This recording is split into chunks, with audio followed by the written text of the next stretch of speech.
Hello.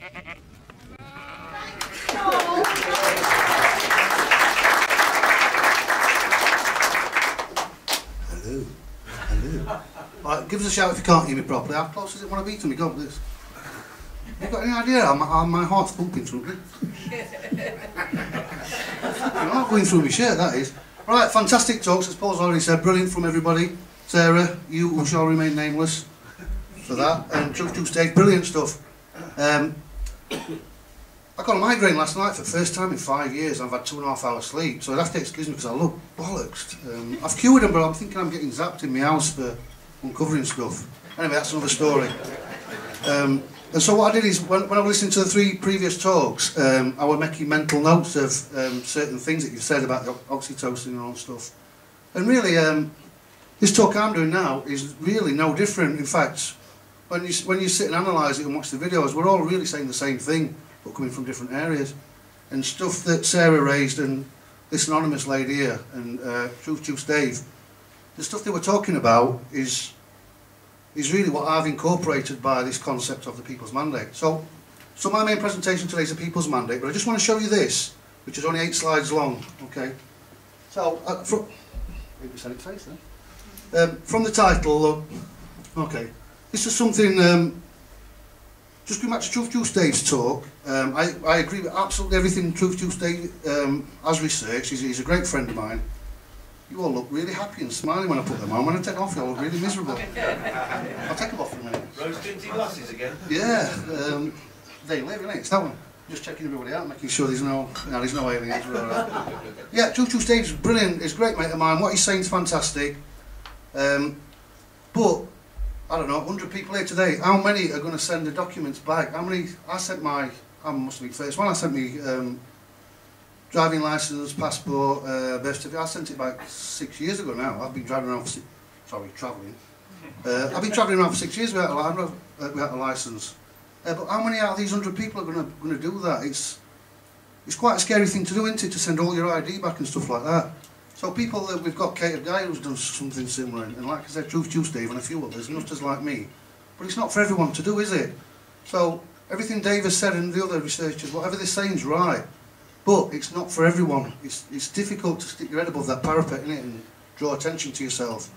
So the People's Mandate, for me, there is no other solution. This, in effect, is saying the same thing, but this is done collectively. Now, there are other groups like this, I'll not mention for the video, but there's different groups all over the world doing stuff where you join, there's a membership, or it's a group, or it's an organisation. But under terrorism laws, any group or organisation, association can be closed down under terrorism laws. This is before I just get onto this, I'm just telling you about the mandate. And the People's Mandate is different because it sounds like a contradiction, like a paradox, but it's the individual, it's the power of one collectively. So it sounds like a paradox, doesn't it, an oxymoron, but it's not. Everybody who wants, the mandate's not written yet fully, but what I'm going to do tonight is go through the concept, and there's what's called a preamble. I'll explain it all in a bit. Whoever adds their common name, now this is a common name to the mandate, no Mr. John Smith and Mrs. Shirley Crabtree, nothing like that, it's just a common name, no addresses, that's their system, legal system, no postcodes, nothing like that. All it is a common name, a geographical landmass. So for me, it would be Rob Freeman, geographical landmass Sheffield, geographical landmass known as England, that's it. That's my name on the mandate. So what we're doing is, we're recognising that there is a system in place. People like Dave and everybody are saying, we don't want to be part of that system, we can't be, we want to walk away. This is where this is slightly different, because everyone says to me, oh, you've done great, because I don't pay for anything apart from my mortgage, I don't pay for anything else. And I've not quite cracked it, but I will do. And then I don't pay for anything apart from food. And everyone says, oh, you've beat the system. Well, no, I've not beat the system. It's not the system we're fighting, it's the ones running the system. And every single one of them are our servants, they're our public servants, they work for us. And what they've done is they've shoved it round on its arse, they've turned it opposite way around, and they're making us serve them. They're making us pay to live. We don't have to pay to exist, to live. Everyone's got the right to life, and they're making us pay for it. So what's happened is their egos have gone, I don't like swearing, but I do it quite often, I'm good at it. Their egos have gone fucking massive, and instead of serving us, they've got that much money, power and control, The master's become the servant, and that's it. That we've become the servant. They don't have to take that position up to be a public servant, a public official. That includes judges, politicians, cops, whatever they are. They chose that, and in that capacity, then they are our servants. But when they take their stupid fucking costumes and badges and uniforms off, then they're back to being the people, like us. So that's the point, is it's not the system that we're fighting. Alright, it's too complex, it wants scaling down. But the infrastructure's in place. There is a system. So it's not the system that we want to fight, it's those that are running the system and oppressing us, okay? So if we can just keep the mindset that it's not the system that we're fighting, it's the ones that we've entrusted. It's all about trust. I think it was mentioned earlier. We're entrusting these people to do the best for us, and they're not, they're just having us pants down. So that's basically what the mandate's all about. Obviously a bit more technical than that. So before I get on to this, and I don't know anybody else who's come up with this, somebody may have, basic concept for this mandate, I started looking at different stuff, and I realised what's really happening. Okay, I'm going to put my specs on for this. So I've got to press laptop. Oh, good, I'm here. Okay, so this is how we are being enslaved and controlled. Okay, something I came across called tacit procuration, and they need to say no. Okay, next slide. Let's have a look. Oh, I've done it. Okay, so this is how I developed the concept for the People's Mandate. Okay, procuration. The act of appointing someone as an agent or attorney in fact. Okay, so straight away it mentions attorney, so start to think of power of attorney. Okay, and that's actually, I don't know where that's from. Another definition, the authority vested in a person so appointed, the function of an attorney. So I started thinking, power of attorney. If someone's got power of attorney over you, they can do what they want. But I thought, well, don't you have to sign power of attorney over to someone? And this covers the child snatching by the snake. Child snatch, you know what I mean, don't you? They're all snakes, aren't they? Yeah, snakes nicking kids. Everything, all the debts, the alleged debts that we know are unlawful, I know people that go into court and they just get shafted. I've done it myself loads of times. They just get steamrolled, don't they? Why? Why is all this happening? Why are we just barely surviving and we're paying through the nose massively just for the right to exist? And it's down to this. We're giving away power of attorney. Now I thought you had to sign over power of attorney. This is only 8 slides long, and what we're going to realise is that tacit procuration is power of attorney. That's what we're giving away. Okay, so a few more definitions before I get to People's Mandate. Where did we get to? Oh, another definition is procurement. That's from Black's Law. Procuration, the act of procuring and procurement. So procurement, procuration, same thing. Get this, the management of another's affairs. Okay, starting to make a bit of sense now. Third definition from this one, the instrument by which a person is empowered to transact the affairs of another, a proxy. Okay, it'll become apparent in a minute. Well, I hope it will. So what does procuration mean? Other meanings?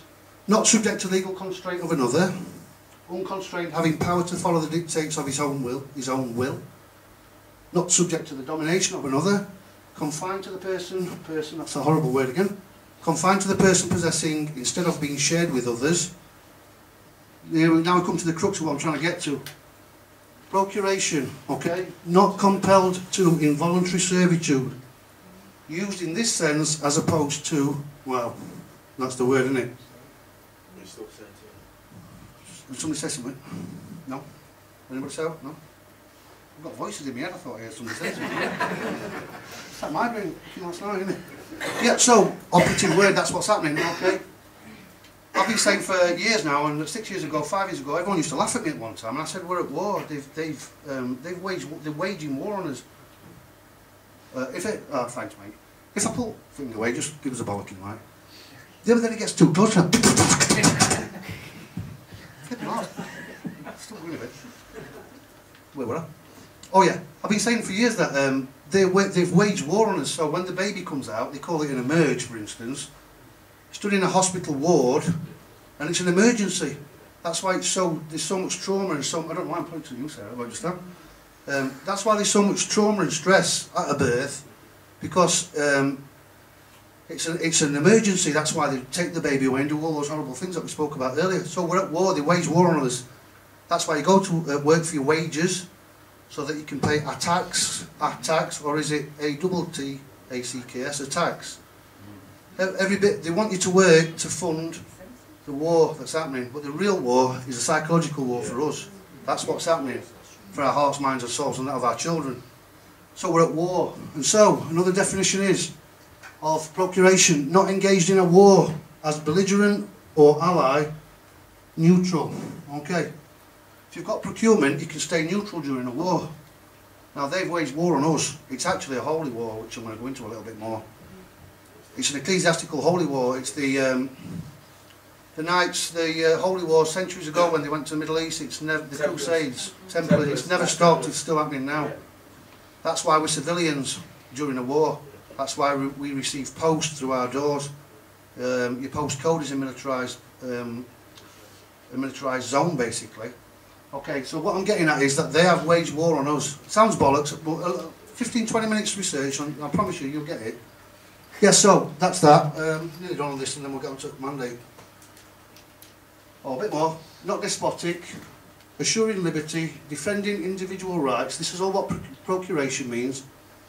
Individual rights against encroachment by any person or class, instituted by free people, set of governments, and that's from Webster's, so there's all different dictionaries. Nearly done on this bit. Procurement, which is the same as procuration, the act of getting or obtaining something, or of bringing something about, also termed procuration. The act of persuading or inviting another, excuse me, especially a woman or child, to have illicit sexual intercourse. That's to procure. So lots of connotations and meanings. Okay. Procuration. If we have procuration, we are not subject to anybody else's will.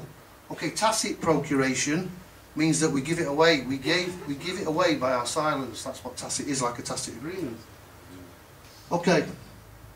We want to be independent. This is what the People's Mandate's going to do. Okay, what is independent? Not dependent on anybody else. Not subject to control, restriction, modification, or limitation from a given outside source. That's where we want to be. This is where we are, okay? Dependent. We're dependent. We know it's a nanny state and we've got Big Brother and we're dependent on them for everything because we've given our trust away and that's what they're abusing. So independent, in relation to the legal definition of procuration, so procuration can be, we're dependent on an agency, a proxy, somebody doing it for us, they do everything for us, we do nothing for ourselves, so we've become totally dependent. The act of constituting another one's attorney, in fact, I'll leave that bit. The act by which one person gives power to another to act in his place as he could do himself. That's the bit I want to get to, that's why it's in red. The act by which one person gives power to another to act in his place as he could do himself. And that's exactly what we do in every single facet of our life. Everything, not just financially, everything. We seem to be dragging on to say it's 8 slides, isn't it? So if you're independent, action under a power of attorney or other constitution of agency. Okay, so they don't call it power of attorney. It comes under that. Oh, I've just blinded myself. An express procuration is one made by the express written consent of the parties. So there is a written power of attorney, but it doesn't have to. You don't have to give away power of attorney by expressing it. You can do it tacitly. An implied or tacit procuration takes place. This is the crux of the whole thing now. An implied or tacit procuration takes place when an individual sees another managing his affairs and does not interfere to prevent it. That's exactly what we're doing every day of our lives. So we're giving power of attorney away. Once you've given power of attorney away, it doesn't matter what we say to the other side. That's why they ignore us in court. That's why coppers, you tell a copper that I'm travelling, or I'm not driving, I'm travelling, I'm in my carriage and I'm blogs of the family, snot or whatever it is, he's not interested, is he? And then you go to court and you do all your work and you're nervous and you go in and you claim common law jurisdiction, and I'll do this and I'm not a legal fiction, and well, if you're not a legal fiction then you shouldn't even be in the fucking place in the first place, and that's why they ignore us. And I keep thinking, well, I'll become apparent in a bit why they do ignore us as well. But the reason they can ignore us, and they're not actually, believe it or not, they're not actually doing anything wrong, because we've given power of attorney away, and you'll see why in a sec. Have I read this one? Yeah. Oh, not so important. Procurations are also divided into those which contain absolute power, or general authority, and those which give only limited power. That's from Black's Law. So you can give away tacit procuration, which is power of attorney, just in limited areas. So for instance, you give it to your bank. It doesn't mean they've got power of attorney over everything, every aspect of your life, but they've certainly got it in that financial matter for that particular account. Does any of this even making sense? Yep. Yeah? Okay, it's about done this. So consent, operative word, is given by us tacitly. So consent to everything is given inadvertently by us by giving away procuration tacitly by our silence. Okay, we don't say anything, so everything works on presumptions and assumptions. We don't say anything, so obviously we're agreeing. If I keep saying to this chap here, like, you owe me £5 grand, you owe me £5 grand, you owe me £5 grand, and he never says a word, and it goes on for years and years, there's a good fucking chance he owes me £5 grand, isn't he? But he's not said out, has he? No, but it's true. And they're saying you've given us power of attorney, we're going to do what we want, we're going to do what we want, we're going to do what we want, and then we don't say anything, do we? Who is it to blame? We didn't know, but now we know. So now there's no excuse, because we can do something, and that's the people's money that I'm coming to. We get to here. This gives the controllers power of attorney to act on our behalf in every aspect of our lives. This includes acting as our fiduciary agents, which is your finances. The people's mandate, I put will, not can. I put will, because it is our will. The people's mandate will stop all this in one fell swoop. It is coming, it is inevitable, it's unstoppable. You might think I'm a dreamer, I am. I used to sit at school like that, everybody would be in the work and I'd be looking out the window like that, dreaming of playing, winning, scoring winning goal for Italy or something in football. But I think it's dreamers, and I think we're all dreamers a little bit. Without that initial dream, we're never going to get anywhere, are we? We just be part of flipping mob and we don't want to do that. So nothing wrong with being a dreamer. And that's the end. It's not the end of the whole thing, that's the end of that. Okay, so that was just a little introduction, because this is how I came across the concept of the people's mandate. Thank you. As you can see, I'm really technically minded. Earlier on we were talking about orgasms and bumwall twitching and all sorts, weren't they? That's why it's still going really fast. I'm just calm down. I'm just going to breathe. Cheers, Alex. Okay, so this is where I came to this. That initial stuff I found, I don't know, 3 or 4 months ago, and I first, helped by our governor, Paul G, I first come up with this concept called the People's Mandate. I was watching a video, a Max Egan video, and it was quite a long video, and just in passing, he said, because he's great, Max Egan, got a bit boss-eyed, and he said if the people could what did he say, demand or mandate the will against public servants, we could all do something. And he just carried on talking. I thought, it's not if, why can't we? We can. There's nothing stopping us. There's nothing stopping any of us taking back power of attorney and taking it back and controlling every aspect of our life. It's a learning process for us because we've never done it, but there's nothing, absolutely nothing that can stop us doing it, only us.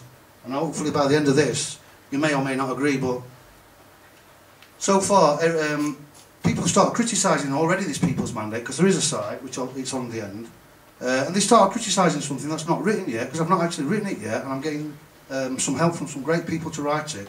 And it wants writing correctly, but it wants writing in simple form. The problem I've got writing the People's Mandate is that it's becoming really, really complicated, because we're trying to cover everything.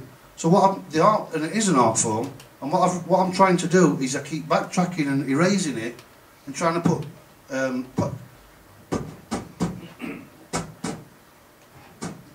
I don't know why I did that. Where were I? Oh yeah, I'm trying to cover the same amount of information on what our demands are, but in a much simpler form for everybody to understand. So we want to be reading the page of the mandate and saying, oh yeah, I get that, that makes sense. Oh yeah, I get that. What we don't want to be doing is analysing every word, looking at legalese, looking at Masonic language or commercial language, all that bollocks, it's all bollocks. When I do read it out, every single word on that mandate is, I mean, Dave don't like the word people. Well, I don't care about what language they're using, I don't care about the legalese, I don't care whatever they want to call us persons, driving, people, I don't care. It's our intent on our words, and we're telling them. This is our intent, we're the people, we're the real energy and currency in this country, England, Scotland, Ireland and Wales. It's us, same in every country. That's why they have to trick us and take power of attorney away. So by the end of this you'll realise it's our words, they can't interpret it any other way, and we're not interested. It says what we mean. It means what we say, okay. So this is the People's Mandate and where I come from. Countdown to freedom, okay. And this is how I sort of came to this with that tacit procuration and other stuff. I've got some stuff about law that's really interesting. I noticed Dave were talking about, obviously this statute law, isn't there, stuff, you know, your legislation.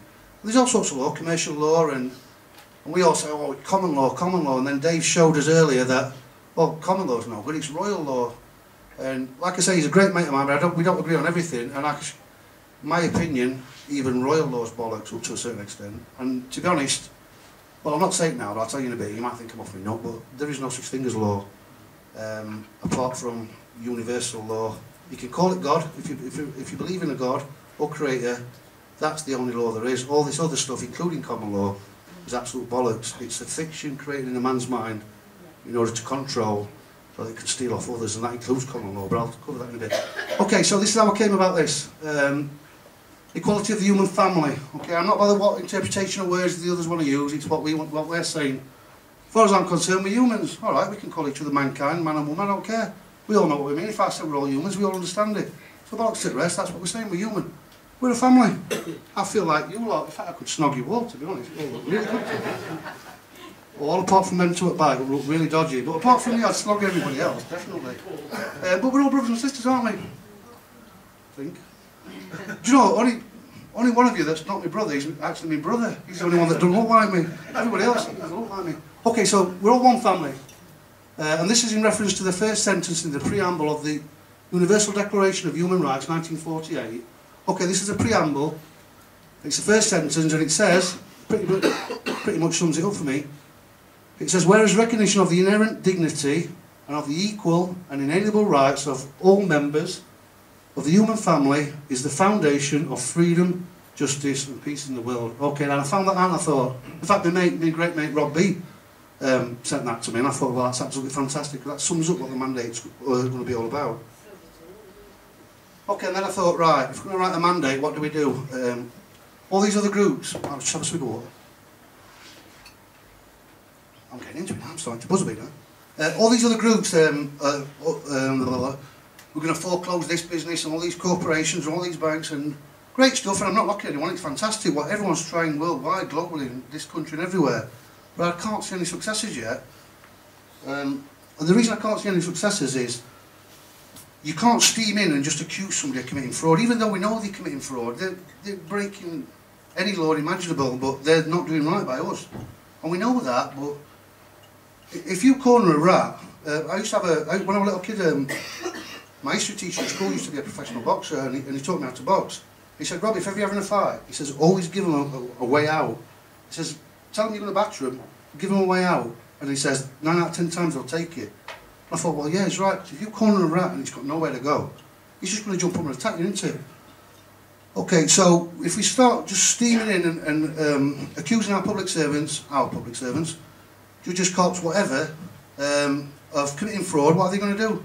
They're either going to ignore us, aren't they, or they're going to attack and fight back, and they've got all weapons, they've got all manpower and weapons. We've got to be careful.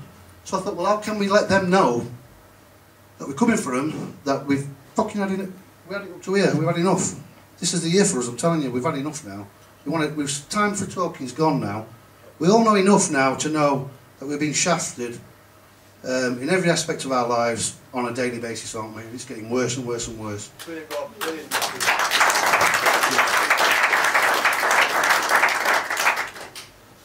I read that on a cornflakes packet. I know you cornflakes.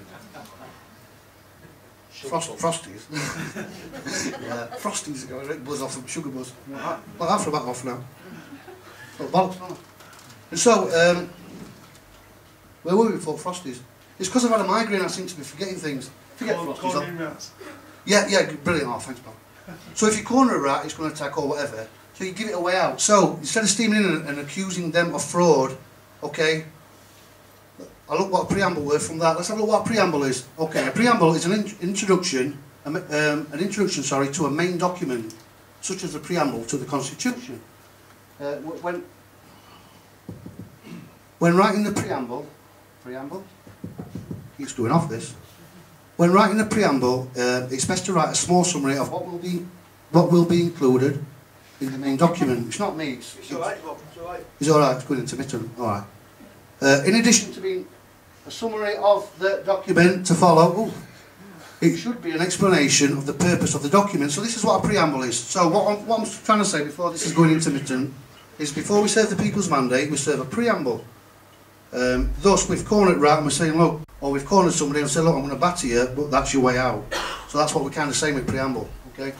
The preamble does not need to be long to be effective, usually about a paragraph or two. This is a bit longer than a paragraph or two. So you get what I'm saying. You can. So this is the idea behind the preamble. Well, the preamble's written in draft form at the moment, excuse me, but the full mandate's not written yet. Okay, so how did I arrive at this? Consent is presumed. Consent is presumed. And this is a quote, but I can't remember where I got it from. If dissent is not made known, then consent is presumed by law. Okay? So if you don't dissent, you've got two options. You can either dissent. If you don't dissent, then you must be consented. And that's how they see it. This is what I mean about tacit procuration. Excuse me. All government officials and departments work for us, the people. All corporations, stroke, commercial enterprises are below the status of we the people, i.e. man and woman. Okay, and these big CEOs, everything's reversed round, everything's arse over tit. The ones that we think have got the power are important. They're working for us. Even big CEOs of major corporations, bollocks, they're engaging in commerce, right? We the people come first, okay? In that capacity, everybody's beneath us in status until they decide not to be doing those hours and they become we the people again. They all provide goods and services and/or services. This means that in that capacity, they are our servants, okay? Every corporation, every employee, right up to anything you can imagine, they're our servants, okay? They work for us. They work for the commonwealth of us. It's up to us. They make a profit after they've supplied goods and services, done it correctly.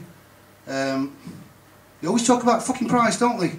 Oh, prices always go up. They never talk about value. That's the difference. We've entrusted them and they never talk about value. It wants to be a value exchange. Otherwise, they can just keep hiking prices up. What's a price? It's a construct again, isn't it? And that's why they do keep hiking prices up.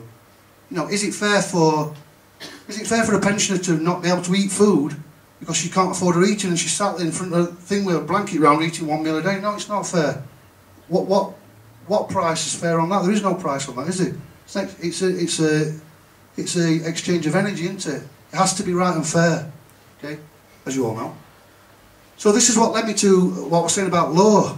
If any of this don't make sense, just say, "Oi, it's crap." Go over it again, and I'll go over it again. So all law is a fiction too. This is how I arrived at doing the mandate. Now, I don't want us all to be criminals or proper criminals, but it'd be great if we could leave today and do a little bit of your own due diligence, and have a look at your own things, and look at what law actually is, because we're all trying to find a remedy within law. I'll just digress a little bit.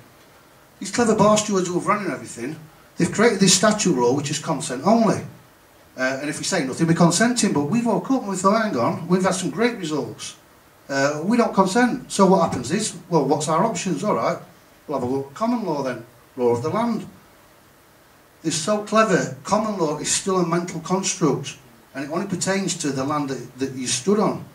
For instance, people in England can't do the same stuff as people in Australia, or Africa, or flipping somewhere else. So the law of the land only pertains to that particular geographical area, doesn't it? So it has to be a construct. It can't be anything else. Okay, so all law is a fiction too. How did I get to that? Okay, apart from the laws of universe, nature, God, so you can call them natural laws, universal laws, or God, and it's entirely up to you what you want to believe or what you want to say. But that's it. They're the laws coming from the universe or wherever, creator or whatever, yeah? All so-called law is just interpretation of words, and if you can't remember anything else, you don't take anything else from this talk today, anything, just remember that. All law, so-called law, that we call law, is nothing but interpretation of words. That's all it is. That's all it ever can be. Acts and statutes are given full force of the law By the establishment. by these. Just say that again, so I don't No, hear. acts and statutes are given, which are given to us, have been given the full force of, is it the people who controls, the people, the government? Being given by who? Okay, yeah, just on this thread, hang on. Being given the full, hang on a sec. That's what it's meant by the- Being given full force by who? Us. The consent of the government. Right, everything comes back to us, we the people, yeah. It's not law, it's got the force of law by us, giving energy transfer, not price again. We put our energy into it, yeah, and we consent.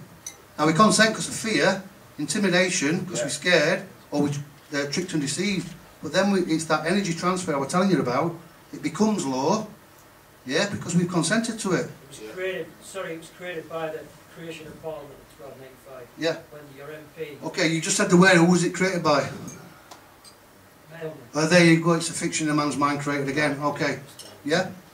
So what I'm saying is, when if we consent to it, we're saying it's all right to do it, aren't we? Yeah. We're telling everybody. Yeah. Okay. So all law is interpretation of words. That's it. That's all it ever can be. That's why you go to a hearing, and we say our words, and they completely ignore us, and they interpret the words differently. Yeah. And they interpret it that way. So if they say, "Well, Freeman, do you understand?" and I say, "Yeah, I understand. Thank you very much. Tough shit." You know what I mean? What are you doing driving without a licence? Well, I thought I could drive without a licence. Oh, you're driving now? You're engaged in commerce, bye. And it's just his interpretation of words, isn't it? So if they can do it, why can't we do it? Because remember, who do they work for? They work for us. They're just interpreting the words differently to what is the intent. Their intent on the words is different to ours. Now we recognise that. Why can't we stamp our own intent on our own words? They're our servants. Make them listen to our words and our intent. It's all about intent, okay? Except we're not doing it through trickery. And two things, honour and dishonour. We're going to remain in honour. They're doing it dishonourably. And that's why at the back of all this, and I know my great friend Satya understands it, and I spoke to the legend that is still on there. By the way, you are my hero, mate. I don't tell people this, but look, I'm trying to be like you. My first hero was Rocky Marciano, and my second one's still on, so you've got better hair than him anyway, he's dead. I'm gonna get him. Coconut oil gets your memory back, doesn't it? I think it was. Any idea where I were again? Intent. Yeah, thanks, yeah. So it's your intent. If it's annoying, sorry about it, it's because of that migraine last night, I keep forgetting where I am. So it's your intent and it's our intent, okay? So it's interpretation of words only, that's all law can be, it can't be anything else. All so-called laws are created in the minds of men, even common law, which is what I said earlier, has to, and it'll become more apparent later. Laws have to be obeyed. We cannot ignore a law of the universe. You can't. How are you going to ignore a law from the universe? Are you going to ignore the law of gravity, for instance? If I jump off a building, I'm going to float on it. All right, I might slow it down with a parachute and stuff, but eventually I'm going to come down to earth, aren't I? If it's a law, a proper law of the universe, then you, or God or whatever, you have to. You haven't got a choice. To decide whether something is law or not, ask yourself the following question: can I choose whether to obey this law? Okay, if somebody offers you a law, especially a man-made law, you can decide to follow the law, or you can disobey it, can't you, and become an outlaw. Yeah, and it's not a law. It can't be a law, because only law, universal, natural, or God law, can't be disobeyed. It's impossible. And what I'm going to say, that's why I got sidetracked. The ones acting in dishonour that we've entrusted, due to universal law, is what I was trying to get to, is it will come back on them, and it is now. And we've noticed now this year, everyone's saying to me, this year's our year, and we're only a couple of months into 2014, aren't we? And things are happening massively, absolutely massively. And it's universal law. If you believe in karma, whatever you want to call it, there's a price again to pay. It is an exchange of value. The ones acting in dishonour, and they have done for a long time, it's coming back to haunt them, and they're trying to get out now. Yeah. They're trying to desert a sinking ship. Okay, if I'm labouring this, just tell us. Yeah, so it's not a law. Okay, and just to back this up, I found this. This is interesting. Every man, get this, read this. This is brilliant. Every man is independent of all laws, except those prescribed by nature. Okay, natural, universal, God's law. He is not bound by any institutions, formed by his fellow men without his consent. Okay, let's just backtrack. Every man is independent of all laws: common law, commercial law, property law. Okay, it's actually a case file, you can look it up, and it is Cruden v Neal 2NC, just to show you I've not made this up. It's a big long number, I can never make this up. 2NC 388 1796 2SE 70. Okay, so it's not just stupid Rob Freeman saying it. It's there. It's there as a case law. Another one, just to back it up even more. It's a bit long-winded, but I'll read it. I never wanted to read at school, I can't stop reading now. Inasmuch as every government is an artificial person, like what Dave was saying, an abstraction and a creature of the mind only, okay? A government can interface only with other artificial persons, in essence what Truth Dave was saying. Excuse me. The imaginary, having neither actuality nor substance, is foreclosed from creating and attaining parity. Parity is kind of equality. Okay, I'll read that again. The imaginary, having neither actuality nor substance, is foreclosed from creating and attaining equality with the tangible. Sounds bollocks, but it isn't.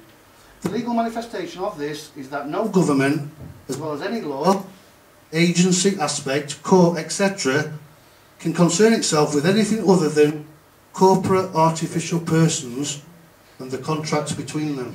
Now, when the video comes out, maybe have a look at that again and try and take it in. But what it's actually saying, and that's the case, well, I'll not read it out, but 1795, pen out, blah, blah, blah. So you can actually look this up. This is documented and recorded. It's not just me saying it. It's saying that everything's a fiction and they can only deal with other fictions, artificial persons created, and the contracts, the fictional contracts that arise between them. Excuse me, that's what it's actually saying. And that's talking about government. Okay, and before I do the mandate, you know, go into the preamble and stuff, I need to get our head around this bit and how I came about it with law. Okay, this hopefully we'll be looking at laws different to what we have done. And this is a definition just from an ordinary dictionary. I thought I'm not going to look at legal dictionaries and all these crap. I'm just going to look at the language that we speak daily, hopefully. A law is, okay, definition of law, get this, from an ordinary dictionary, an everyday dictionary. The system of rules which a particular country or community recognises as regulating the actions of its members, and which it may enforce by the imposition of penalties. Okay, have a look at that again. The system of rules, so it's just rules. This is what law is, which a particular country or community recognises as regulating the actions of its members. So it's just rules to regulate you. That's not law. It's just rules, okay?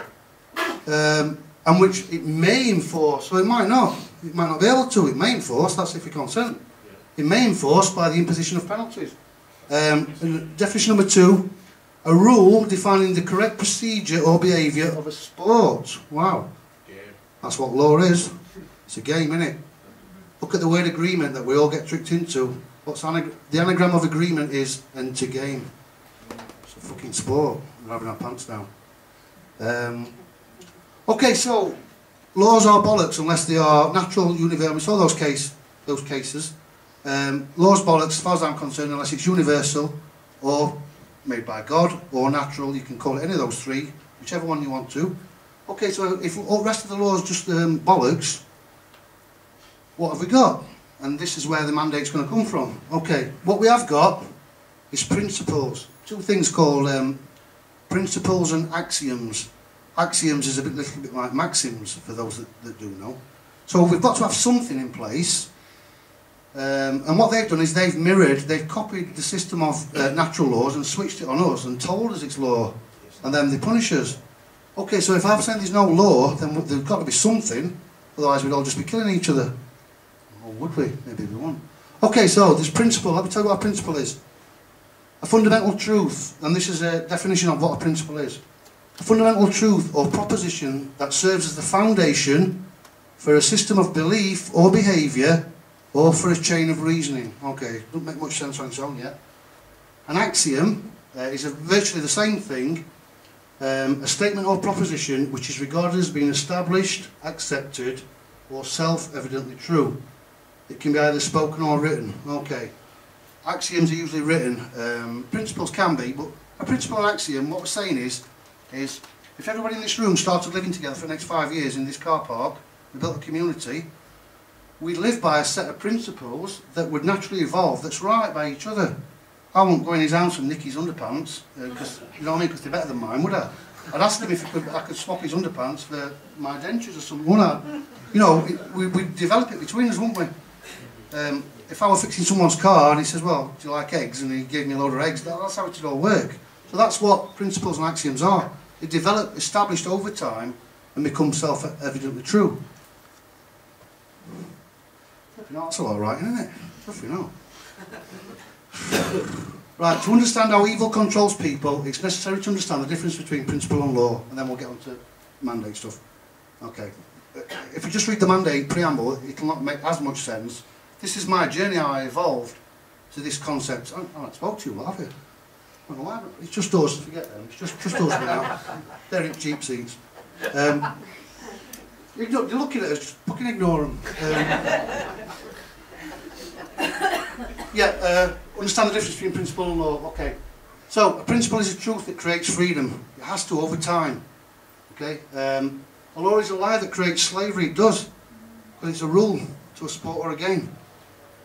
Laws are artificial ideas created by men to restrict the thinking and understanding of people. That's what law, that's why it's there. So, it restricts our thinking. We don't think we can do something. We know it's not wrong to do it, but it's against law. Do you know what I'm saying? It's not wrong for me to drive without my seatbelt on, is it? If I choose that, or to ride a motorbike with no crash helmet on, it's not wrong, is it? It's my head. If I want to smash my head in, it's up to me, isn't it? If it's against law, I'll get done. So that's what I'm saying. It restricts the thinking and understanding of people. This is incredible. Laws mask themselves in authority. This is how it works. This is the control. Laws mask themselves in authority. I don't mind my pointing to it. You can see it anyway, can't you? I'll do it from here. It's because I like them shadow puppet things, laws mask themselves in authority so that they can impersonate principles. Wow. That's what I'm saying. A law, they've mirrored it, they've took it.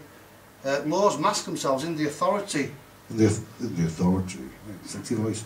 And the authority is the courts, the police, the security agencies and all the councils and all that. So what they're doing is, they're impersonating principles. They even call them principles of law. When people mistake law for principle, their freedom is restricted. That'll become apparent. When people mistake truth for the ideas of authority, their abilities and their wisdom are diminished. This is the purpose of law. That's the purpose of man-made created law. Nothing else. Authority, remember they work for us, they're our public servants, they take over. The janitor of the buildings took over the building because everyone's gone away for a week and he thinks he's playing the big cheese and he thinks it's his. That's what they've been doing. So what they do is they dream ideas up to diminish our wisdom, and so they can control us. That's what law is, simply for control, nothing else. Now, you might say, well, if law is for control, nothing else, without it, what would happen? That's where principles and axioms come in. It's down to us. It's our responsibility. Back to honour and dishonour again. I try and live my life by two principles, and I've been doing it for quite a few years now. And it's really simple to do. If it's not right, don't do it. And if it's not true, don't fucking say it. And you get up tomorrow morning, if you're not already doing it, and just have one day doing that, and you'll be amazed at how much in honour you're starting to be. If it's not right, don't do it, and if it's not true, don't say it. And I had a third one to it, is, if I can help somebody that day, and it might be something really small. I go into a local shop, and this woman's really fucking miserable behind counter. She's always like, she must work 99 hours a week, like that. So I come out with one of my cheesy, crappy jokes, and she laughs. I go out, and I think she's probably just being nice, but at least I've helped a little bit just by that. Or I can help somebody with some... You know, I clap for that. I want to see the rest of the routine much better. Let's step it up a bit. Right, I'll step it up a bit. Thanks. Yeah, so, and I help people with documents, and I can see people here that have helped me, and I've helped them. You look like security guards at the back. I'm shitting myself. You're not going to come over and beat me up, are you? Look at them. Just kidding. Yeah, so, if it's not right, don't do it. If it's not true, don't say it. And if you can help someone, and I've got some great friends at audience that are really helping me at the moment, and when you do help other people, it comes back to yourself. Anyway, this is what I'm saying about principles and axioms. Where do we get to? That one, thank you. Yeah. A law destroys freedom because it's a lie. You know, okay, it has to be a lie. Sounds bollocks, but it's become more apparent now. A principle, however, creates freedom because it is knowledge. That which destroys freedom is evil. Okay, the whole point of evil is to destroy freedom. Okay, finish off this bit and we'll get on to mandate stuff. Principles and axioms then, just to recap, there are no real laws other than natural, stroke, universal, stroke, God laws, but there are, however, principles. These have evolved and become established over time and have become the correct way for people to live. A principle dictates fairness and equality for all. Okay. There are also axioms which can be a written expression of the principles of we the people. Okay. So we can develop principles over time and write axioms or just write as principles, and that's our written statement of what we've experienced, and it's an evolutionary process. Like I say, if us lot lived together for, I don't know, 6 months, the natural order would sort it out between us, wouldn't we? We all, I think it was Sarah earlier said that when scarcities abound, that's why, I can't remember exactly your words, but that's why crime exists, because they make it as the ones controlling it make it as scarce as possible. So we have to commit crime. People get desperate, don't they? And between us as a community, there won't be scarcity because we share it out, don't we? This is what I mean about trying to help people. And if it's not right, don't do it. And if it's not true, don't say it. If it's not true, why would you say something that's not true? What's the point of that? It's just a lie, isn't it? So once that happens, we sort it out between us. Where do we get to? Oh yeah, written expression. That's it. That's all there are, principles and axioms. We the people create and set our own principles and axioms that supersede any so-called laws.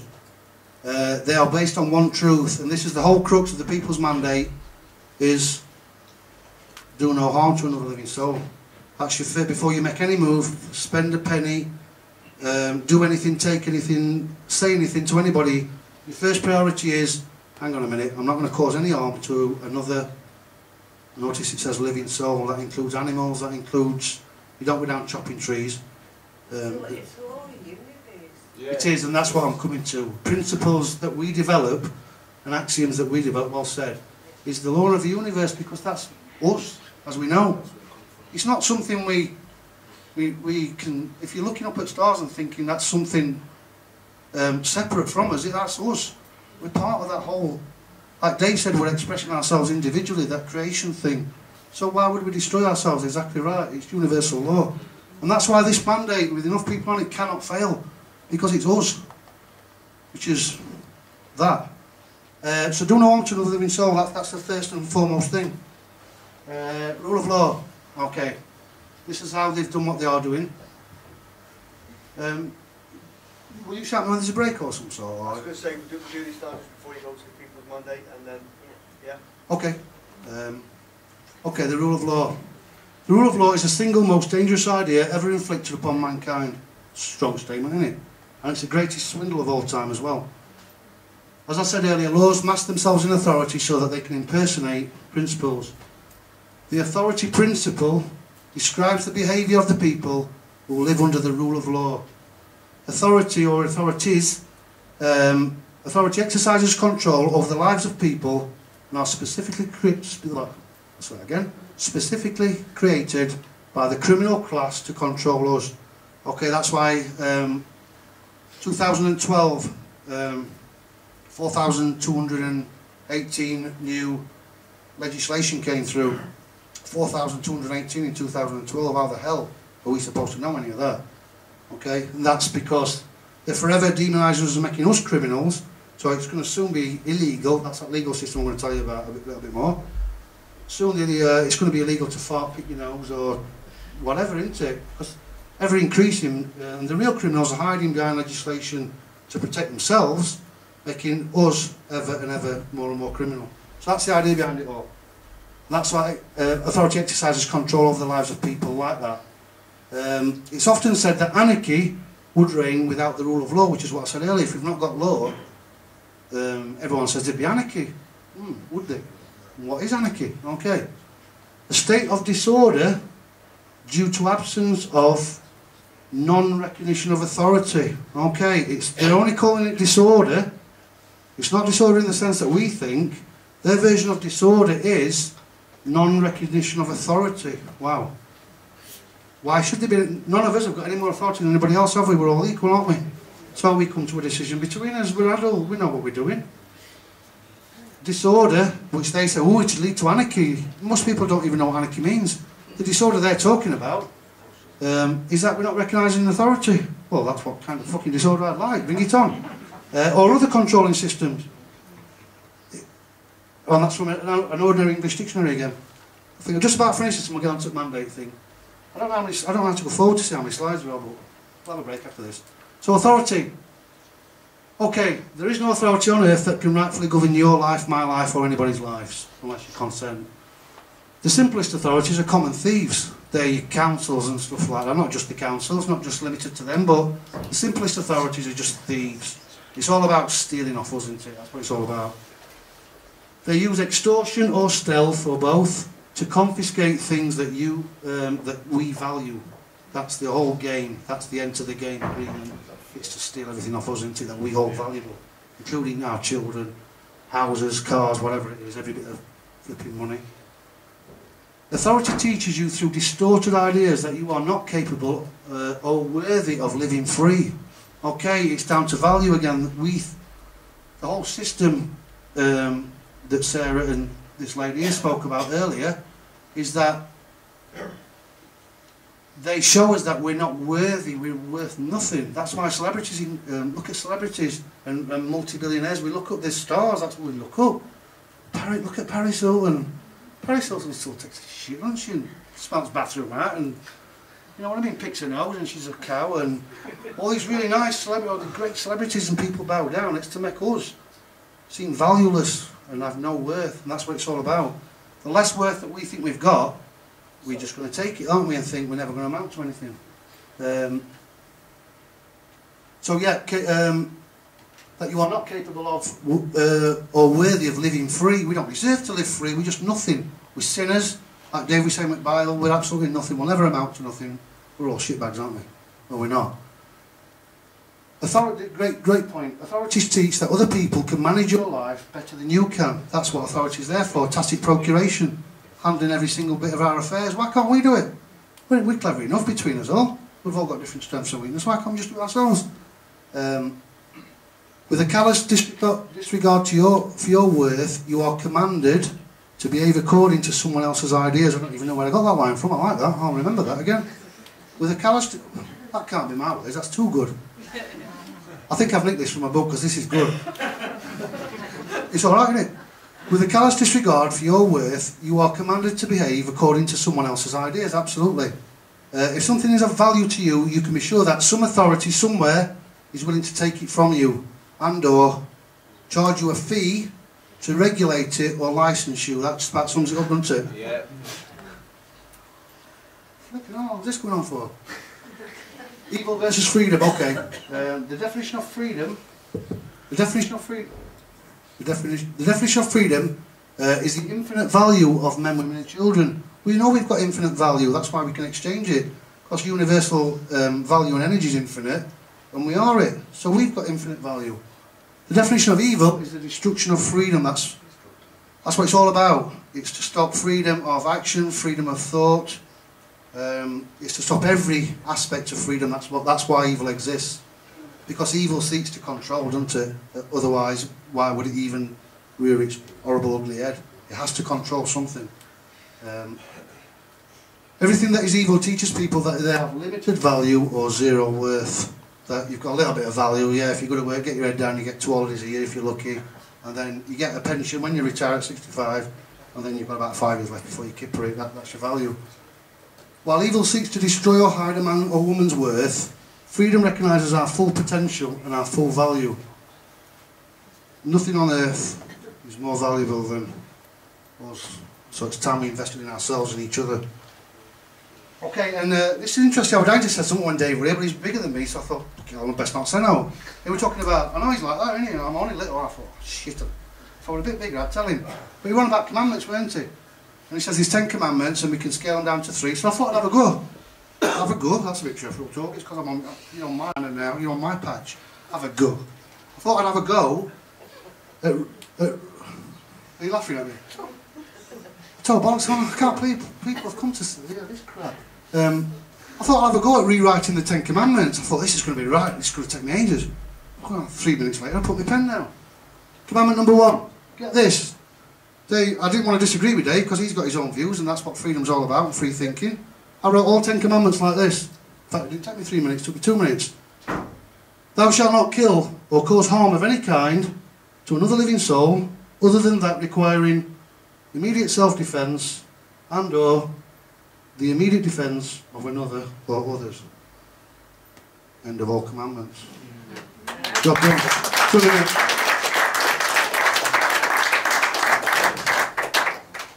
I must have nicked that one because that is brilliant, isn't it? I must have nicked that one. But it says it all, doesn't it? And so we've been, as we know, we've been distracted and sidewinded and tricked in these 10 Commandments, and the Bible is all the other laws are crap. The Bible is the law, encoded. Why would it be encoded? Why couldn't it just be in plain English? 180 odd versions, loads of commandments. Remember all your commandments, they're in order. Thou shalt not that. Look, sorted in one fell swoop, innit? By a lump from Sheffield. So there's nothing we can't do. Okay, I'm going to leave it there because that is the initial statement for the People's Mandate. So grab a drink, have a slash, and see you back in a bit. Cheers. Right guys, People's Mandate, this is proactive, this is where we're going, 2014, the energy's here, we're all together, big round of applause, Rob Freeman, let's have it.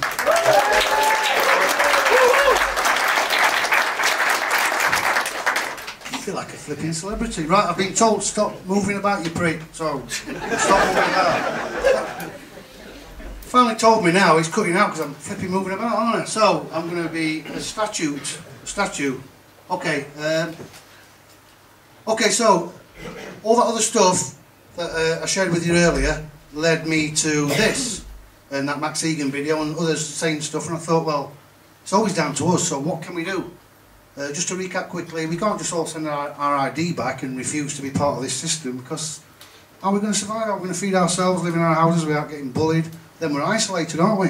That's how they pick us off one by one, isn't it? Yeah. So, but that is all true, that is all that, because I've done it myself. And people that know me well, and there's quite a few, that's what I decided to do, and I created my own reality by doing that. And it takes a certain amount of fear you have to lose to be able to do that. And as a result of that, as I said earlier, I come across the financial scam through necessity, basically. I've told this story loads of times. So what I did is, when I realised that we're not really paying for anything, that we're getting screwed, I thought, well, if we're not paying for anything, I'm not going to pay for anything. Because we're not paying for anything. So I didn't pay for anything. I've got a bit of Tourette's. So I know it sounds bollocks, but this is what I'm saying. It took a while for me to get used to. It wasn't like I was trying to get out of bills and stuff. The first thing I learned when I started looking after my kids is that we're not actually paying. And I thought, well, if we're not paying, why am I going to live a lie and pay it and know that I'm doing, why would I do something that I know is fake and false and fictional? Why would I engage in that? I'm from a street in Sheffield, we don't do that. Somebody says, Rob, you've got a big nose. I said, I know. And that's it, it's done, isn't it? I can't say, well, I broke it when I was 4. I've got a big nose, haven't I? That's it, that's life. So when I realised that, I thought, well, I'm not going to just pretend to pay. Like Dave said, we're promised to pay. Why would I do that? I'm never going to fulfil that promise. There's nothing backing that. I might as well write it on a bit of bog roll and say I promised to pay. That's all I'm doing. And that's how it evolved, where I don't pay for anything apart from, like I said, my mortgage, which I've tried it onto ice, and I stopped eviction last year 24 hours. I think they were kicking me out 24th of January and I managed to stop it 23rd. I'm going to do it again this year, because just to wind them up anyway. But like I say, if I can crack that, which I don't like using that word, when I crack it, that's it, I've managed to achieve what I want. Apart from food, if I could find an instrument to swap for food, I'd do that. You know, if they take this playing card here, I'd swap that for food, and I'll get around to that eventually, because we're not paying for anything. So based on that, I refuse to live in a world of fiction, but it's difficult for, might be a married couple where she might be awake and he may not be, or you've got kids and you don't want to be like I did, you don't want to be putting yourself at risk. And so there is a certain amount of fear. And so what I'm saying is, we know it's all true, we know it's all right, we know our servants are basically having our pants down, but if we try and do it individually like I do, we're going to get picked off. So why don't we, and I'll use this phrase carefully, have a common thread and do it together? But instead of just doing it, why don't we demand from our servants, say, look, we know the game now, we know what's happening, what have you been doing? Show us what you've been doing because you work for us. And that's different than cornering that rat. Now we're giving them a way out. And that's what the preamble, which I'm going to come to after this, that's what it means. Show us what you've been doing, we demand to know now, show us. If it all tallies up, carry on as you are. When we get to the end of this talk, it's not going to be much longer now, we'll see that they can't justify all their actions and what they've been doing. It's impossible, because we know they've been having our pants down. And remember, if they ignore us, which is the only thing they can really do is ignore us, tacit procuration. They're agreeing by their silence of what we're telling them. This time, we're not walking in, steaming and accusing them. We're saying, what have you been doing? There's 90 days, show us what you've been doing. Okay, you're ignoring us, we're giving you a chance. You won't show us what you've been doing, so now we've got to assume that you're doing something fraudulent. That's different from steaming and saying you're committing fraud. It's now saying you're agreeing by your silence that you are. And we refuse to engage in that fraud any further. So that's the basis of the whole thing. I hope this is making sense. So before I get to that preamble, so there's just this in the preamble, then we can shuffle off and have a drink. So all that other stuff and everything I've done over the last few years, and I didn't just wake up 6 years ago, that was just the law and commerce stuff. In fact, I don't think I've ever been fully asleep, really. My brother will probably vouch for me. I'm always different to everybody else, aren't I? Physically, even my mum says from being 2 years old, I couldn't be told what to do. But if anybody asks me, I'd do it, which I will now. If someone tells me, I must have inherently realised that they've not got any authority to tell me what to do. But if they ask me, I'll do it. And it's like when when Sarah said on her talk, when you're a kid, when you're in that womb, you need those things, the communication, the love and all that. And you never stop needing it all the way through your life. We still need the stuff. This is what I mean about paying for the right to live, for life. We all need heat, shelter, food, water, communication, the ability to travel, to express yourself. We all need that, and it never changes from being a little baby to when we finally shuffle off this 3D plane. So that's the basis of all this, yeah?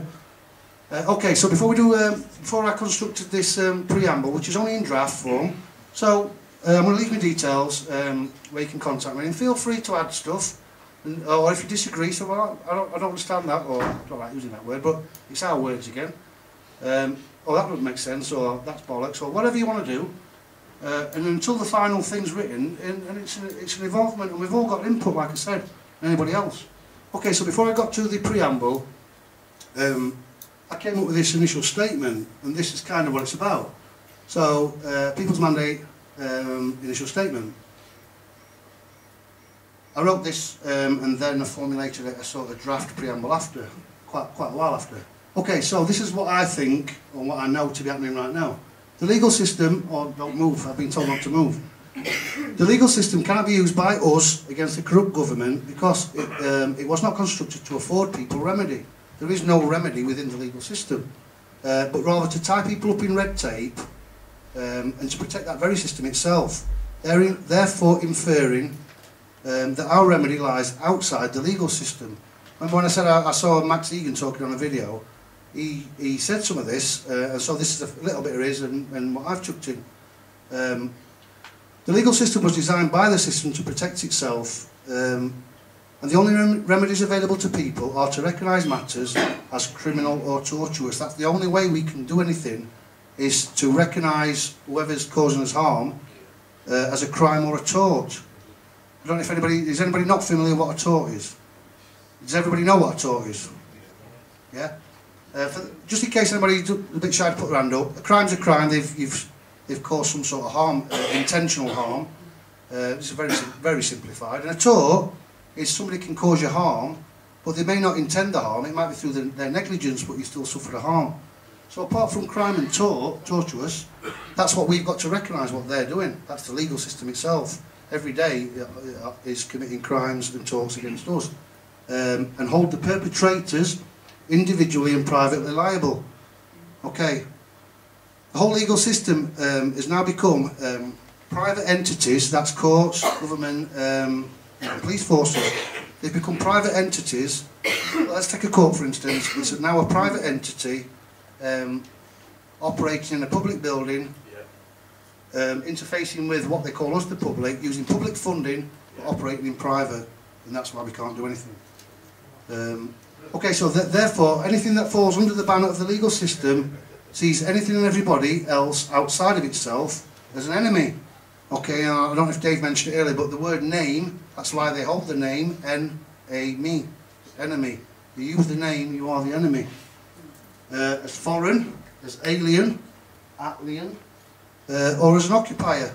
That's back to that war thing that I mentioned at the beginning. That's what they see us as. Okay, if we're outside the legal system, this is how they view us. And an occupier is an invading foreign militia. So when I'm the occupier of my house, I've no right to be there. I took over that house by conquest in their eyes. This is the legal system I'm talking about.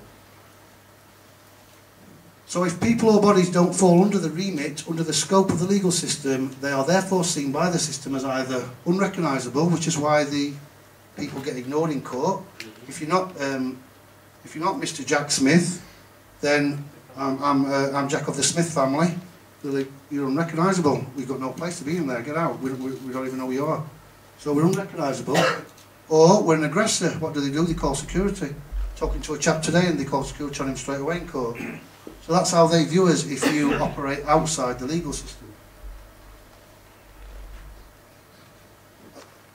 I'll tell you what, I've got a playing card here, look. They'll show you this card here, look. They'll show you a legal system. Like, that's their legal system, and at first it looks fantastic, and it is a great system. Imagine it's made of bricks like this place here. So your legal system like that, look, and you view it, and it looks perfect, doesn't it? It's absolutely well thought out. Legislation is fantastic. Spin it round, looks great, doesn't it?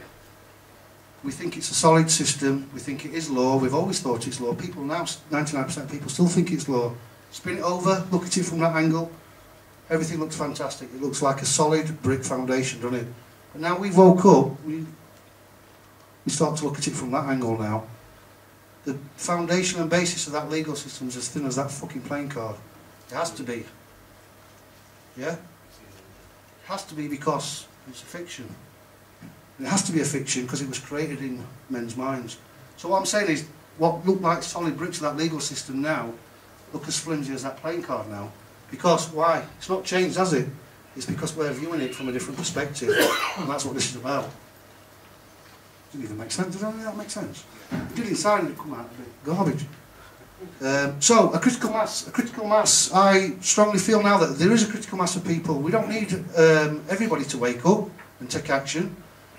I don't know how true this is, but some American mathematician said we need, I think he said 1/100 of 1% of the population is enough to make a change. 1/100 of 1%. I don't know how true that is, but there's certainly that amount now in England, Scotland, Ireland and Wales and globally.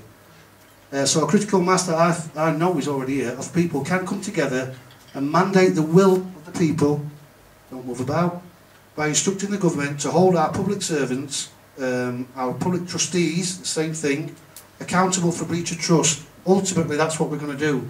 But like I said, we can't go steaming in yet. And thus be forced to comply with the mandate and the will of the people once it was delivered correctly. Okay. And by the way, I'm not an authority on anything. I ain't got a clue. I don't know what I'm doing half the time. But it just felt right. And a lot of people, it's resonated with them. So that's why I wrote it down. Important, we must collapse the fictional trust set up by the government stroke crown in put our names in commas and denounce the ownership of our names by the crown. That was achieved by the creation of the birth certificates, which I'm sure you all know about. The crown copyrighted name is the all capitalised name. You see, once again, they've stolen that off us because I've got a family name. Why have they stolen that family name and capitalised it? That's basically what they've done. And so they've set up fictional, all trusts are fictional. They've set up trust basically, and we need to collapse that. And it's done really easy. The foundation of the mandate from its very core has one golden rule, which I said earlier, and everything else from there on is built up around this one rule: do no harm to another living soul. The government's failure to comply with the will of the people would leave them unable to continue, and they would have to step down and be replaced by others selected by the people. Ultimately, when we look at the solutions to the problems and challenges that we face, they always come down to the people themselves. Okay, so how do we get to this stage? Is it even possible? Is any of this possible? Is it just stupid Rob Freeman with a pipe dream? Well, it might be. Who said this out? I said it's possible. Possible? Yes. Oh wow, like it. Carry on. It's probable now. So when enough of us apply what's in our hearts, and we know to be fair and right and do it en masse, then we not only have the power of people, which is us, but the energy to make the correct changes to the current system, for ones that are right for each and every one of us. Make the changes to the system. We're not fighting the system, remember, we're fighting the ones running the system that are supposed to be our servants and are shafting us. All it takes is enough of us to join together in an ever-growing number. So we get 5,000 people, that doesn't mean we stop there, we go on. If we get 1 million people, they're going to start listening. And deliver the people's mandate to the government, dictating our terms. It's us, not them. Our terms from the people, by the people, and for all the people. It's up to us. Nobody's going to do this for us. We can live in 1,000 lifetimes, it's down to us. But it's not hard. I hope by the end, we're not long to go now, but when we get to the end of this, you'll realise it's not hard to do. It's just having the bollocks to say, I'm not taking it anymore. Like I say, it'll become apparent. When we do it in this country, then maybe all countries will follow suit and the world will change. Maybe it will, maybe it won't, but once again, it's definitely possible.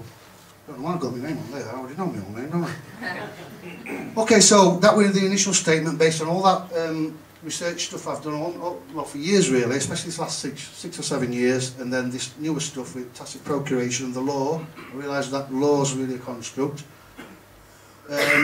So this is only a draft and it's changeable, and I've changed it a few times. I don't think, I'm not sure, but anywhere in this preamble, remember what a preamble is? It's prior notification of what our intentions are as we the people. Okay, I don't think anywhere in this preamble do I use the word law, which is pretty interesting. I think I did it on the very first bit and I scribbled it out. Okay, date to be inserted, it says 2014. What I'm aiming for, and it's just by pure luck, and I think the other stuff that I mentioned earlier, the different groups and organisations, that it's not really worked yet, is because I'll mention them, there's OPPT, and I think, is it Universal Trust? Yeah. In fact, I'm not slagging any of that, I'm not slagging, it's absolutely fantastic. There's groups everywhere, there's ITTCS, it's just incredible what everyone's doing. I found, for me, I'm really chuffed to be part of all this, I'm not slagging any of those things. But I think that the only reason they've not worked is because the time's not right for it. And I know now that 12 months, 18 months, time's right now. That's why people are saying to me now, everywhere I go and I do the radio show, everyone's saying, this is our year, things are happening, and it is, everybody can see it, and that's because the time's right. If this does nothing else but instigates something for us to finally do something and achieve what we want to achieve, then it's served its purpose. But either way, the time's getting very, very close. But just by chance, if we could get 1 million people's names by 2015, it just so happens to be exactly 800 years after Magna Carta, so that'd be really interesting, wouldn't it? When it gets served in full. So that'd be interesting. I don't believe in coincidences and everything's synchronicity, isn't it? So, irrespective of the date, okay. So this is what we're going to serve on these public servants, every corporation, anything you can think of that will become apparent if we get enough common people's names on. Take notice, every man and woman living on the geographical landmasses commonly known as England, Scotland, Ireland and Wales. Irrespective of anyone holding any titles, don't forget any of these words can be changed and phrases, irrespective of anyone holding any titles, occupation, government positions, stroke officers, positions of perceived authority, legal standing or other, that this preamble is the introduction to the People's Mandate and serves as prior notification of the forthcoming People's Mandate and concerns every living soul on the aforementioned landmasses. This preamble affords a period of 90 days, so we're going to give them 3 months, 90 days, for anyone holding officers, and subsequently anyone working within and under those officers irrespective of their nature of business or other, that have been notified by this preamble and will be subsequently mandated by the people, that we the people of the aforesaid land masses require excuse me, a full audit and breakdown of all the financial accounting undertaken over the last 3 years of every government department, office, corporation, industry or other that we believe has or may adversely affect our fundamental freedoms and basic rights necessities. Okay, in a nutshell, what that's saying is that we can serve this on anyone, anybody, any corporation, Tesco. We go to the top, we don't bother with the branches and the small bits. Tesco, we serve it in. All the supermarkets, all the banks, all the mortgage institutions, every government department, DVLA, social services, Department of Work and Pensions, anybody, anything. They're all subordinate to us. We want to see what you've been doing. We're giving you 90 days to show. It's an audit and accounting, but there's 2 attachments to it. Show that all your figures match up. What have you been doing with it's our money? I don't care if it's owned by Rothschild's banking system bollocks. Whatever it is, the real money's us. We're the currency really, aren't we? We're the energy going to be. So, attachment 1, show that all the accounting matches up perfectly. What have you been doing for the last 3 years? I've picked 3 years because we give them 3 months. They can do a year's accounts each month and submit it in 3 months. All the accounting must add up and tally up, yeah? Attachment number 1. Attachment number 2, show us that when you made those profits, that you kept intact at all times people's fundamental freedoms and rights. How is any corporation or industry or anything ever going to be able to do that? Well, that's their get out for the cornered rat. This is your chance. You've got 90 days to do this, yeah? I've read the answer. So that's the idea behind it. Truth Tuesday, I spoke to him a little bit, and he says, you know, you don't want to be a person, you don't want to be a people. And I said, I know all this, but again, I want to try and look at it. Now we can look at law slightly different to what we have been doing. So it's the intention of our words. So it will say in the preamble, this preamble and the subsequent following mandate are written in plain, commonly used English, what we use. No other language or translation or meaning is to be interpreted from any of the words used. They can't spin it round and do what they normally do, the spin doctors. It's our words and our intentions. It means what it says, it means what we say. Government and every industry stroke commercial enterprise, that's anything or other, so it can incorporate anything like, for instance, charities, for instance. Or we know a lot about charities, so or other, and that's how they write their stuff. So let's shove it back at them, or other, and we can incorporate what we want in that. Born on or representative of and operate for the well-being of the people. The Commonwealth, it's us. Okay, there's nothing wrong with a corporation earning profit, absolutely, I'm all for it. But don't rip anybody off, forget the price, a fair exchange of energy. So whatever you're charging for it, it has to be reasonable and fair. And if it encroaches on somebody's fundamental freedoms, then you can't make that profit and it can't be done. Okay, and that's what that means. So for the well-being of the people. Every government department, industry stroke, commercial enterprise or other is therefore subservient to the people. Every government department, industry stroke, commercial enterprise or other is answerable and accountable to the people. It has to be. Otherwise, if it's not, then what's the point? We might as well not even carry on. If after the audit or audits and accounting for all government departments, I have to keep repeating it. Why is it or? It says or over there on its own. I don't know I've done that. Accounting for all government departments, industry, stroke, commercial enterprises or other that have been served by this preamble have been submitted on a public forum of the people's choice.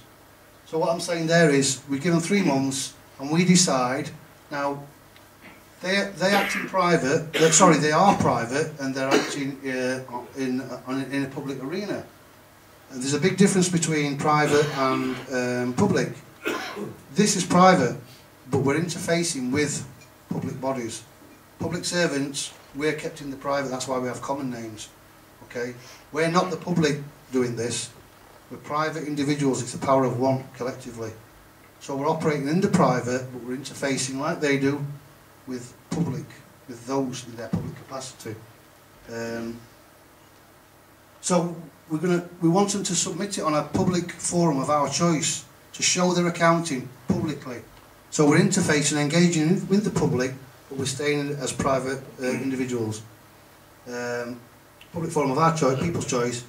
If people find that the checks and balances do not equate to a fair, honest, true and responsible administrative reflection of our Commonwealth whilst maintaining our fundamental freedoms and rights, then the people will issue the People's Mandate after the 90-day period has elapsed.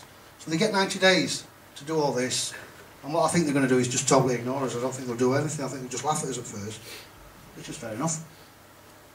The People's Mandate is our inalienable, natural and God-given right to self-determination and self-governance, and this is the crux of the whole thing for me.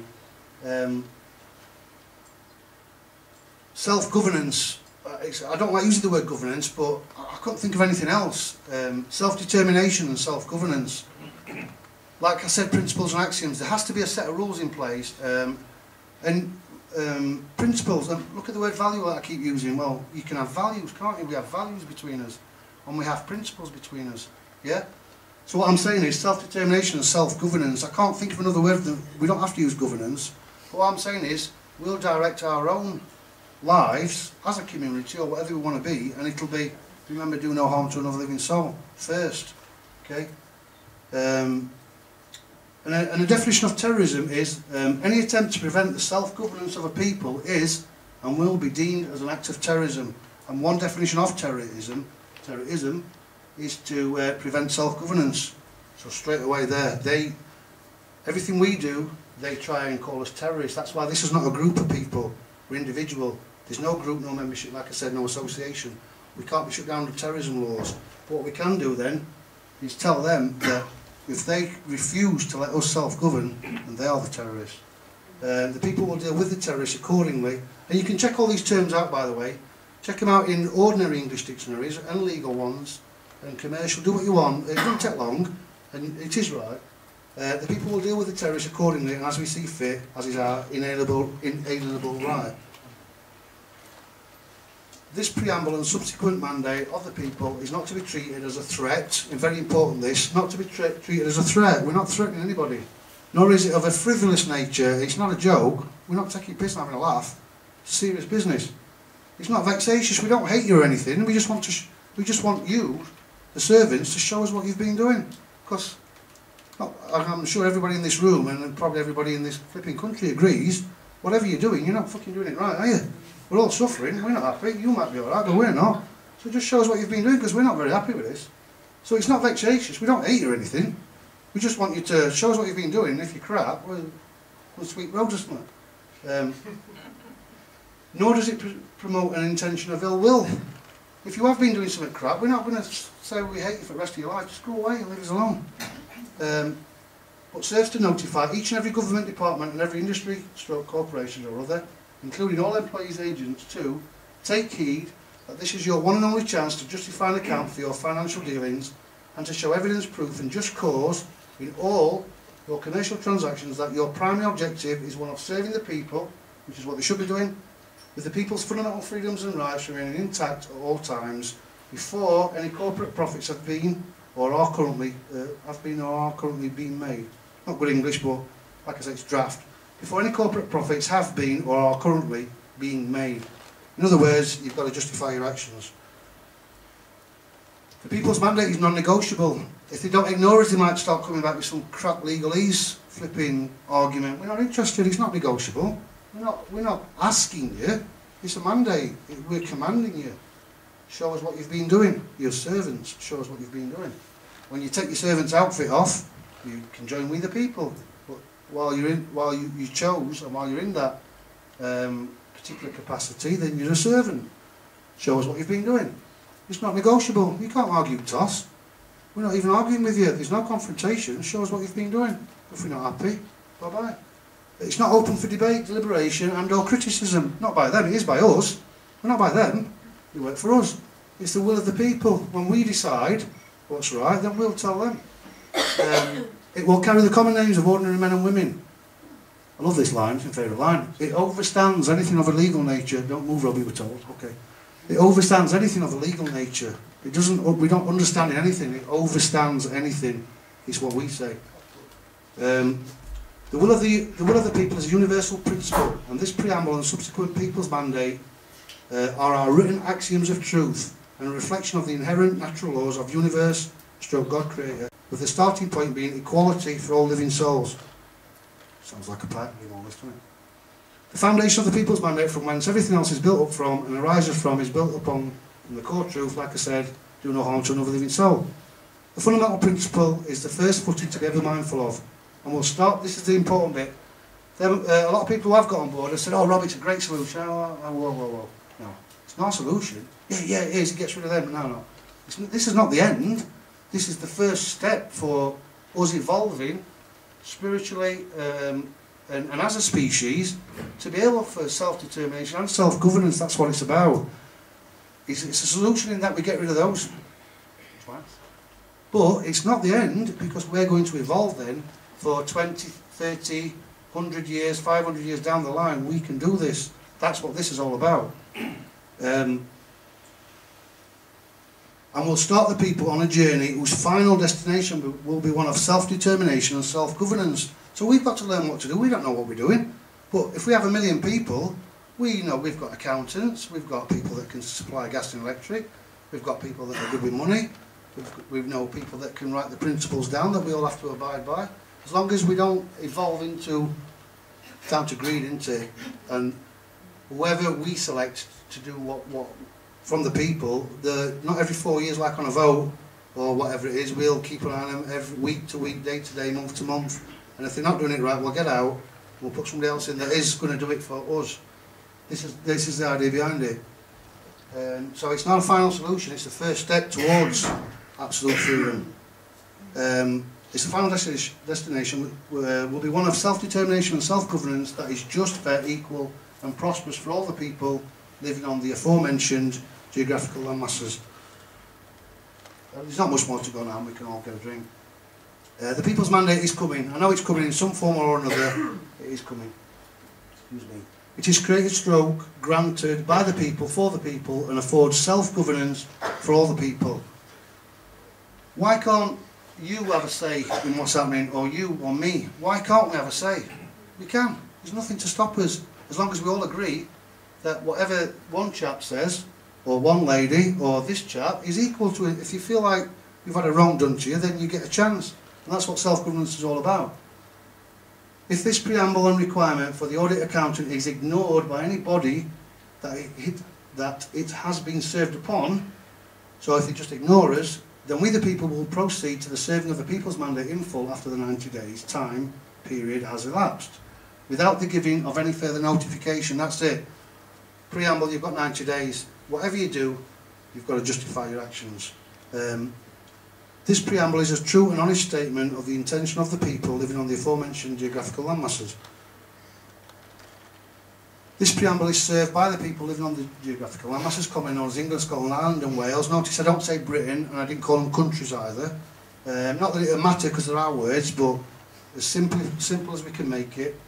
Commonly used names and commonly known as geographical landmasses, commonly known as England, Scotland, Ireland and Wales, and is prior notification of the forthcoming people's mandate, and is served on this day, whatever day we decide. And there's enough of this. And again, I've repeated in reference to the first sentence in the preamble of the Universal Declaration of Human Rights, 1948. And once again, I read it at the beginning, but now after all that bollocks I've just come out with, it seems to make more sense now. Whereas recognition of the inherent dignity, wow, what a word, dignity is what it's all about. Inherent dignity and of the equal and inalienable rights of all members of the human family is the foundation of freedom, justice and peace in the world. So that will be the preamble. Last little bit, and then we can shuffle off. So I know the people's mandate's coming, or a version of the people's mandate is coming. Something of that nature is coming because the time's right and we're all ready for it now. That evil cannot carry on. Greed can only devour itself, can't it? And eventually they'll turn on each other. And it's time for us to instigate that with our intent, because we want what's right for all of us, don't we? So eventually it's going to go, and this is what I know is going to help instigate that.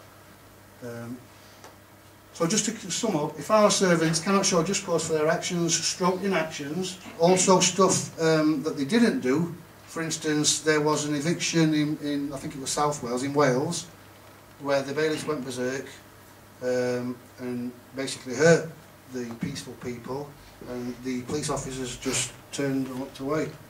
Unbelievable. In fact, there's people in this room that were there. It's shocking. If our servants cannot show just cause for their actions and inactions, turning away, not looking after the people, and provide irrefutable proof that they upheld people's fundamental freedoms and basic rights, stroke necessities at all times, or they don't do it, it's no good doing it, looking after people 4 days a week and then other 3 making them suffer. You've got to do it at all times, that's your job, your servants. And provide this within the 90-day time period, then it will be time for the people to begin a journey of self-determination, which is what I said, that will finally result in self-governance for we the people, England, Scotland, Ireland and Wales. There is no, I think, and our Governor Paul Giovanni is really backing me on this, and Delia really behind me on this, and others, so we're going to really get to grips with this. There is nothing else. I don't think there's ever been anything else like the People's Mandate. I don't think there's ever been anything that excuse me, a hard thing for me to say. I want to say it, but you're going to think, well, I'm a tosser, but it's above the law. It's above the law that they're creating. Now that could come over on this video as being wrong. You think you're above the law? Yeah, we are above the law. We're above any law that's been constructed in a man's mind. We're not above God, Creator, universal law, obviously. We have to abide by that. We're above any law, which is everything else, so-called law, that's been created in a man's mind. So yeah, we are above the law. So that's why there's been nothing else like it. Magna Carta and all the other important treaties and stuff always had law in mind at some stage. We don't need to bear law, not their laws in mind. We have our own principles and axioms. So there's been nothing else, there's never been anything else. I don't think there will be anything else ever like the People's Mandate, because it should work and it will work if we want it to, and there will be no need for it ever again. So it's an individual, unique opportunity. Like I said, I think we've got a year and a half, and we can do this. And I think if we don't get enough people on board, I think they're going to edge towards their end game. And I think it's game over for us if we don't do something in a year and a half, maximum. It will soon be completed in full. And as I said, it will carry the commonly used names of everyday men and women. It cannot be stopped. Once we start it, it cannot be stopped. Only us can stop it. I don't know why I've put thank you, but there's a website, www anyway, thepeoplesmandate.co.uk. I don't know why it's got a forward slash. So the information's on there, a version of this preamble and some other stuff, and I'm going to be adding stuff next week in that. And obviously, criticalmassradio.co.uk, if you're not already listening to it, fantastic shows. Sarah, Paul, Alex, myself do shows. Ben, sorry, if I forgot anybody. Oh, Moth, sorry, yeah, anybody else? That's about it. If I forget somebody, just, no, that's it. Yeah, we all do shows, and there's other great hosts. 7 nights a week this show's on. And it's all leading up, all this is leading up. I think, is that the last slide? Because I can let you get off then. Okay, I'm just going to finish off on this. So, get onto the station, get onto the website. Until this mandate, it's going to take a while for enough people to get on board. If you are struggling with debts and stuff, get onto, I've said this on every single talk I've ever done, is get on to Get Out of Debt Free. It is the way for you to protect yourself. How many members is on there now? Over 40,000. How many? 40,000. Oh my God! Well, let's give it a round of applause.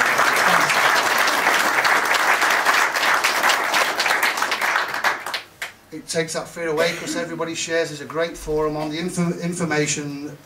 That site and Ceylon is, you know, we mates, and it's helping save people's lives. I know people have topped themselves because they can't take the debt scam they feel. And this is helping save people's lives. It's a fantastic concept. So get on to getoutofdebtfree.org. So just to finish off now, I read the conclusion I came to about law is, and I read a great author called Frédéric Bastiat, obviously French, and I pulled this out, a false principle. Remember I talked about principles, and everything I've told you tonight is I've researched it. And if I've had a thought or a concept, I've tried to check it from many different sources, like those case things I was telling you. with those reference numbers. So it's not just bollocks, it's been thought about. And Frederic Bastiat, fantastic if you ever want to look at his stuff. A false principle never has, never will be carried out to the end. Sorry. And we know what principles are now, we live by principles. That is the nearest thing to law. So they're false principles. Remember those laws that I said that are disguising themselves as principles? They're false, they're fictional, and they'll never be carried out to the end. That's why I know we're going to win. We've got no option. What's the alternative to not winning? Losing. We're not going to lose. We will only lose if we decide to lose. So on the serving of the people's mandate in full. Okay. This is an addition. I'm not sure where this is going to go, but this is just a basic concept. We're nearly done now. I think it's probably a page and we've done. Okay, on the serving of the people's mandate in full, the men and women whose common names are written on it will be in possession of a notice, a document, that will also be sent to all the government departments, offices, commercial industries and others, although that notice will state that. This is after we've served the preamble, they've ignored it and we served the mandate. All and any alleged financial and corporate debts, stroke obligations or others directed at we the people, this is everyone who's got the name on the mandate, the common name, will be discharged from this point on. Why? Including past, present and future ones that are created. Okay, why? As we the people refuse to partake, and it's what Dave were talking about individually, refuse to partake in any further in a possible fraud or possible frauds. That's the idea behind the preamble, the accounting and the audit is we believe a fraud has taken place. Give them the 90 days, we serve the mandate. If they still ignore us, everyone who's got the name will have a notification. If anyone comes to your house, what we're going to do is we're going to send this document to every single police station, Scotland Yard, England, Scotland, Ireland and Wales, and tell them now, we'll show them the preamble, because they'll have got one, we'll show them the mandate, and we will now refuse to part with another penny, and they have now got an obligation and duty as public servants to now investigate a possible fraud. And the fraud is what the Crown have perpetrated with the name, the enemy, that we've been unwittingly engaging in. Now we refuse to take part in that. We've now got new information that we're partaking in fraud and we refuse to do it. So hopefully we'll be protected if we've got 1 million people. This document, this is the end now. This document can be produced and shown to any officer, agent acting on behalf of any of the pre-served bodies.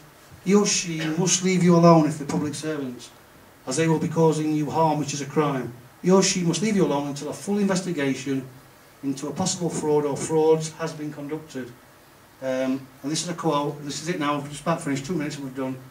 The primary function of any civilization or society, and this is the real core of the mandate, the primary function of any civilization or society is for the majority to protect the rights of the minority, and the smallest minority is the individual. So the majority cannot vote away the basic rights and freedoms of the individual. In other words, an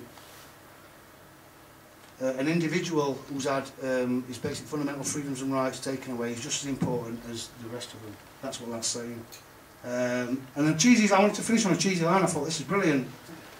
Oh, my arm's aching up. Mike's got heavy actually. I decided to start training on weights. I haven't done it for 6 years. You know that soreness you get? I can't flipping move. Oh, right, so finally, say this cheesy line to yourself at least once a day. No thing is impossible because I'm possible. All impossible is really is I'm possible. All impossible is I'm possible. And what I'm trying to say about that is, there's the link for commerceradio.co.uk and the People's Mandate website. So what I'm trying to say is, nothing's impossible because I'm possible and you're possible. And what I'm trying to say is, 2 seconds it's gone, we're finished now, is that the power, as we know now, lies with us. The only reason we haven't done it so far is that we're picked off individually and we're frightened, it's fear. We let go of the fear. If 1,000 people stand with you, that fear tends to dwindle a little bit, doesn't it? If 10,000 people stand with you, then it starts to be more confident. What if there's 1 million minimum, 1 million people now? And this goes to anybody. You don't have to be awake to put your name on the mandate. If you're, excuse me, 1 more minute and we'll close. If you're not awake and I approach somebody on the street and I say, are you happy how things are going? Well, no. Well, what's wrong? Well, I pay too much tax. Just put your name on the mandate, let's have it looked into. I can't afford my council tax, I can't afford my TV licence. Stick your name on the mandate. I'll have my children taken away, stick your name on the mandate. Can you see where I'm going with it? Yeah. Whatever, there's nobody in England, Scotland, Ireland or Wales or anywhere else that hasn't got a possible gripe or they feel that they've been hard done to. You name me somebody that hasn't been hard done to, and all they've got to do is stick a common name with a geographical landmass. And the more and more people, what if we get 1 million, 5 million, what if we get 10 million, what if we get nearly everybody in England, Scotland, Ireland and Wales? How long can they ignore it? So thanks ever so much for coming and listening. Cheers.